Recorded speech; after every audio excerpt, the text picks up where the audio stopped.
I, 36, female, have been divorced for 3 years. My ex-husband Caleb, 36, male, had an affair with my sister Alyssa, 32, female, while we were married, and that ended our relationship. Caleb and I met through friends when we were 25 at a party, and that's when we started dating.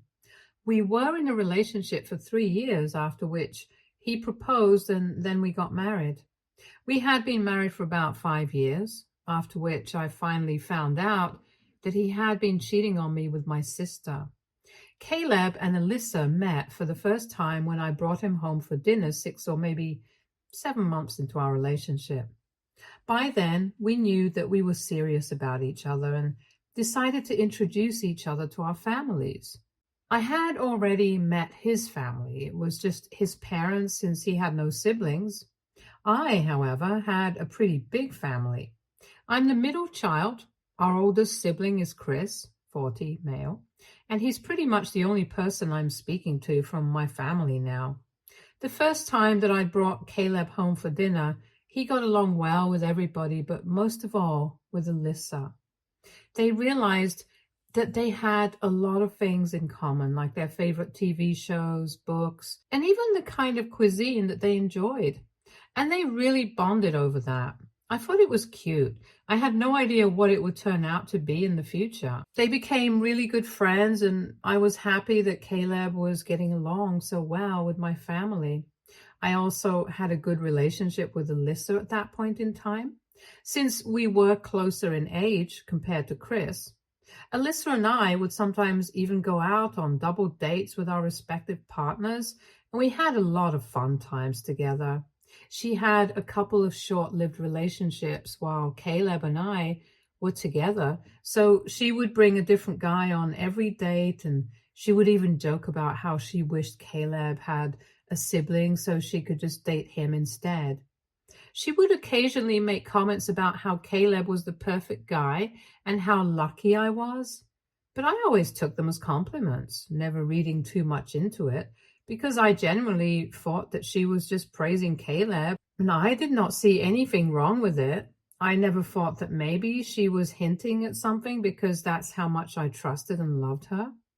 That it didn't even occur to me that maybe she had a thing for him. When Caleb proposed to me, and then we got married, there was nobody happier than Alyssa. As a matter of fact, she was even the maid of honor at my wedding, so you can imagine how hurt I was after 5 years of being together. I discovered that the two of them had been sleeping together behind my back. Before you guys ask, there was nothing going on that could have made me suspicious about the two of them. I trusted Alyssa more than anything in the world, and I also trusted Caleb. In my head, they would never do anything to hurt me, and I was sure of it. So for 5 years, Caleb and I had a really smooth sailing relationship. There were a couple of minor hiccups here and there, like he wanted kids and I was not ready for it. He wanted me to spend less time at work, but that was not an option for me because I earn more than him. And the kind of lifestyle that we had, we needed my income to support ourselves financially. He thought I was too career-oriented and wanted me to be a little more laid back, and no matter how hard I tried, I could not explain it to him that we absolutely needed the money. Both of us were earning to have a stable lifestyle. For context, I am an investment banker, and it's a really demanding job. He works in marketing, and he's good at his job, but he's not very dedicated to it, the way that I am. And I'm not complaining about it. I really love my job, and it helps me fulfill my dreams, so why should I not work hard for it? And as for why I did not want kids, well, that's an easy answer. I was not mentally or emotionally ready to be a mother, and I would rather not do something at all than do a bad job of it, especially when it comes to being a parent. I think if somebody is not ready to be a parent, there is no way that they should be pressured into or coerced into becoming one. I do not want to have kids and then regret my decision, and I had been very clear about it right from the beginning of our relationship. but he had assumed that I would change my mind as we got married and time went on. I don't know why he thought that I would change my mind, since I had always said that I did not want kids. Anyway, these were the major bones of contention between the two of us, and most of our fights, the big ones, would usually be about either of these two things. Like every other couple, we would also have disagreements, but we were always able to work through these. Even when we both had big fights, we would make up in the end, and we knew that we were in for the long run. Or at least I knew that. I don't think that he and I were on the same page about it. My point is that we would fight, but we would always make up. He always expressed his love for me, even up until a week before I discovered that he had been cheating on me, and I never had any reason to doubt his loyalty towards me, since he never gave me any. However, a week after we celebrated our 5-year anniversary wedding, I found out that he had been having an affair with Alyssa. Even on the day of our anniversary, he was being all cute with me at the party while we were guests and acting like I was the only person he cared about. But that changed significantly after I found out that he had been cheating on me. A couple of days after we celebrated our anniversary, I was going through my wardrobe looking for something, but I couldn't find it, so I decided to look in Caleb's wardrobe. I don't remember what exactly it is that I was looking for, but I remember that I had a work event a few days after that, and there was a very specific blazer that I was searching for. I thought that maybe I must have put it in with his clothes by mistake. So I decided to look in his wardrobe, and while looking, I accidentally grabbed a bag that he had shoved right to the back of his wardrobe. Out of curiosity, I took it out and started going through it. To my shock, I realized that women's clothes were stuffed into it. After looking through a couple of items, it dawned on me that I had seen these clothes before, and I realized that these were all Alyssa's clothes. I could not make sense of what was going on, and I was in total state of confusion. I was absolutely lost because I couldn't come up with one single reasonable explanation for this. So I decided to look through his phone, something that I had never done before because I trusted him. And he had never done it to me either. We had never given each other any reason to do so. But at that moment, I felt like I had to do it, because even if I did ask him about those clothes, he would have time to come up with an excuse and hide evidence and stuff like that. So I decided to just go for it. I knew the password to his phone, and I decided to check his DMs, and sure enough, when I opened his chat with Alyssa, it was innocent initially, but when I scrolled up, I noticed that the way that they were speaking to each other, friends don't speak to each other that way. They were flirting with each other, getting intimate by text, and making plans to hook up, which explained all the late nights he was working. I gathered that this affair had probably been going on for a couple of months, and coincidentally, Alyssa had come over for lunch that day. So the two of them were so lucky that I had them in the house at the same time. So I confronted them together. I showed them the text and the bag of clothes that I had found in his wardrobe and demanded an explanation. But instead of apologizing to me or even bothering to deny it, the two of them just said that this was none of my concern and that I had to stay out of their business. I was really taken aback by that response, because obviously this was my business. If my husband was cheating on me with my sister, I think it qualifies as my business. I did not hold back, and I started screaming at both of them that day. But instead of reacting to any of it, they just continued to pretend that this was no big deal. Caleb even had the gall to tell me that since I was not giving him a child, and neither did I bother to spend enough time with him, which was really hypocritical because neither was he willing to compromise on his lavish lifestyle, and I was the one who was supporting it. But anyways, that's the reason he told me that he had to look for other options, and he and Alyssa get along really well. Alyssa said that I should actually be glad that he chose to keep it in the family instead of going elsewhere, since that would have been even more embarrassing for me. They told me that they were not going to stop, and as a matter of fact, now that I found out, they did not see any reason to hide it from me any longer. They had only been keeping this under wraps because they wanted to avoid the drama, and they were just waiting for her promotion so she could move away from here. And Caleb would then follow. But she was not against the idea of revealing everything now and then and getting this over with. It was really nasty, and I don't even know how I got through it all. There was not much to say after I found out the truth, since they did not seem guilty about it, and I was not going to forgive him for it. That was for sure.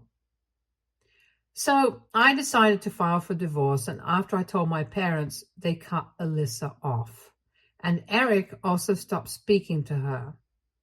Literally nobody from our family had any ties with her after that, and they did not seem any worse off for it either. A couple of weeks after that, Alyssa moved away to Pennsylvania, which is a 9-hour drive away from here. And once our divorce came through 3 months later, he also followed suit. He did not contest the divorce or my petition and left everything to me. I guess he must have surmised that now that he was with Alyssa, he would not have to worry about money. She had been promoted to a better position, and that meant better pay, so he did not have to worry about losing out on my wealth and the settlement that he would get from the divorce. I guess he was just in a hurry to get it over with, so he did not put up much of a fight. And I'm glad about it because that allowed me to get it over with quickly. Since then, neither I nor anybody else from our family has had any contact with her. We don't know where she is. We don't know what she has been up to. We never bothered to find out. My friends who still follow her and are in touch with her know better than to talk to me about it. So to sum it up, I have no idea what's going on in her life. It's been 3 years, but I'm still trying to recover from everything. And they really messed me up for good. However, I was reminded of everything a couple of days ago because of Caleb got back in touch with me. He called me up from a number that I did not recognize, and unfortunately, I have had the same phone number for the past couple of years. And I didn't think much before answering that phone call. As soon as I picked up, I should have hung up, but curiosity got the better of me. And when I heard him speaking on the other end, I decided to hear him out at least.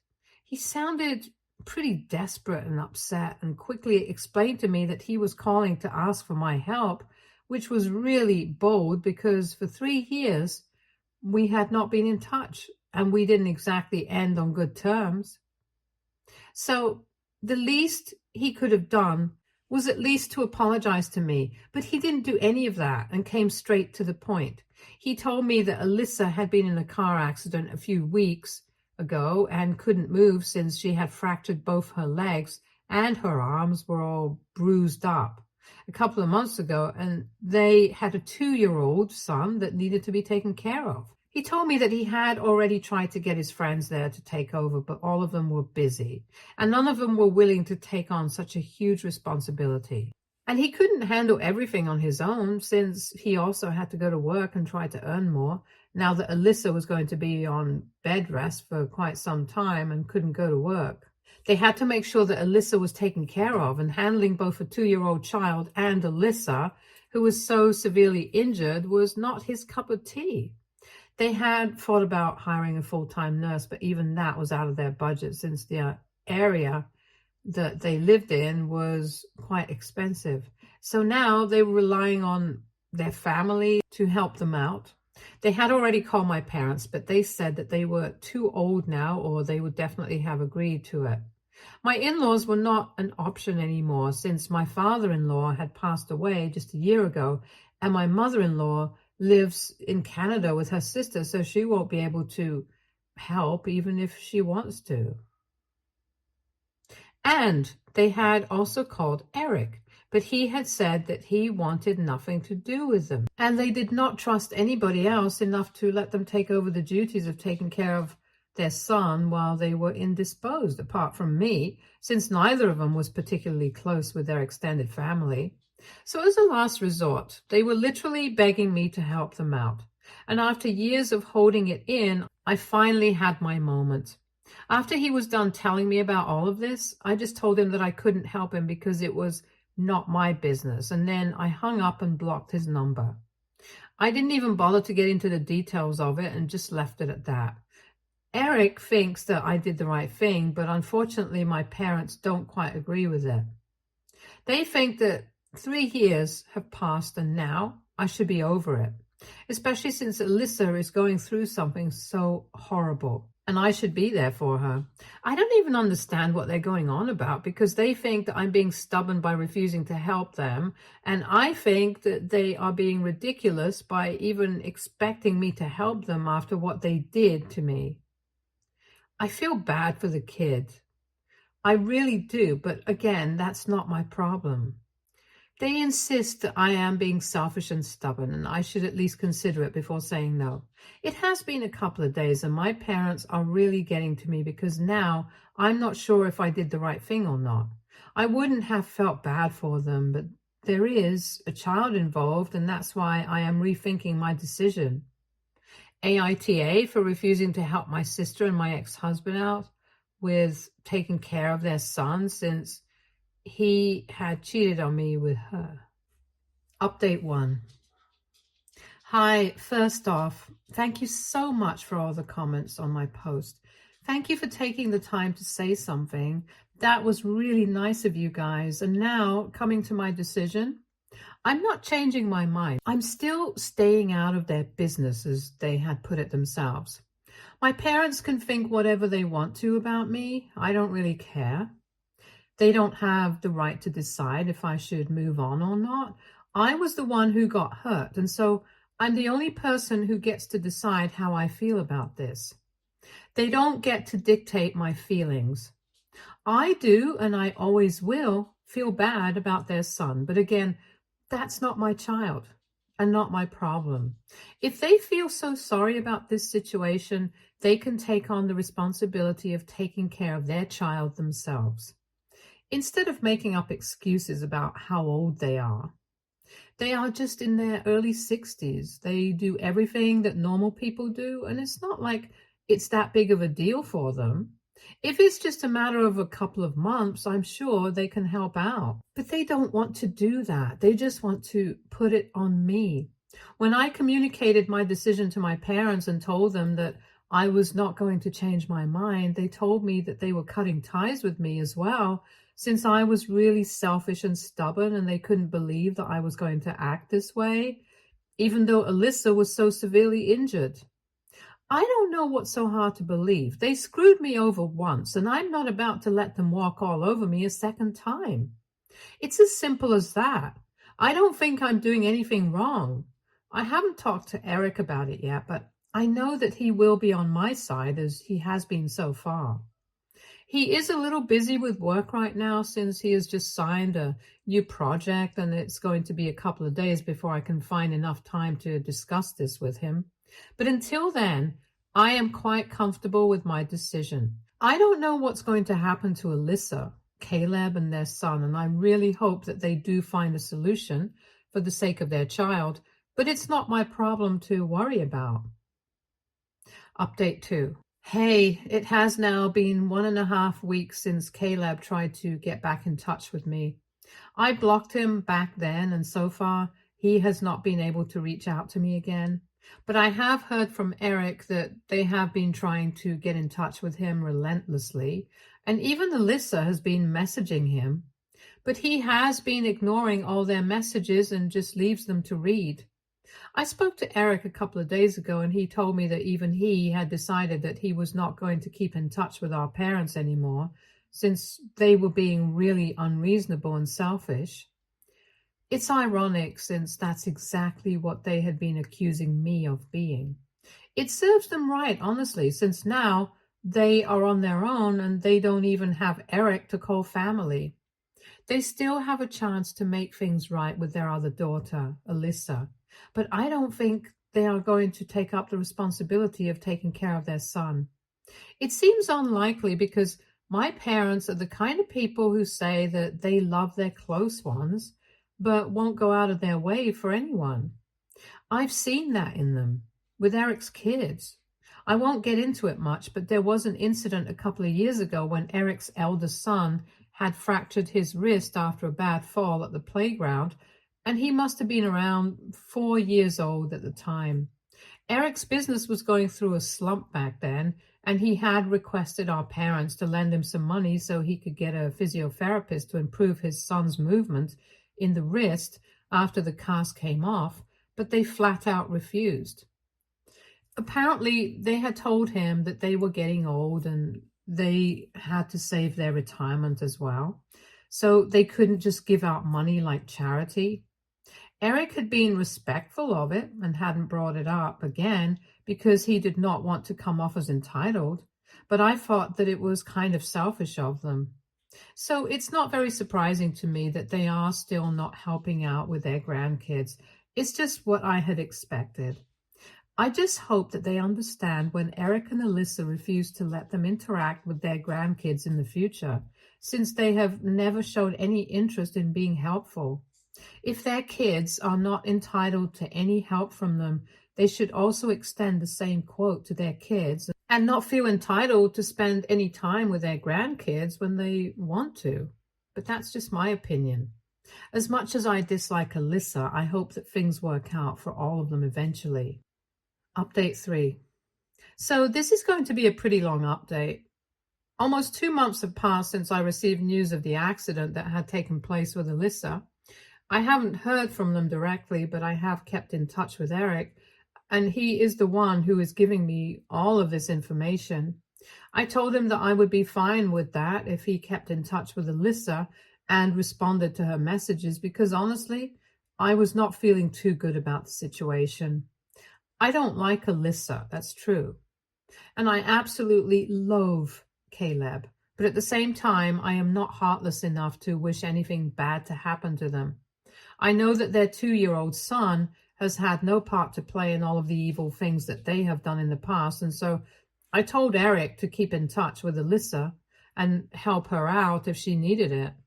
They were bad people, but that doesn't necessarily mean that I have to stoop down to their level. I already got my revenge. I refused to help them, and that was it. But families are complicated, and I can't bring myself to wish bad things on anybody, no matter what they have done to me. That's just not my nature.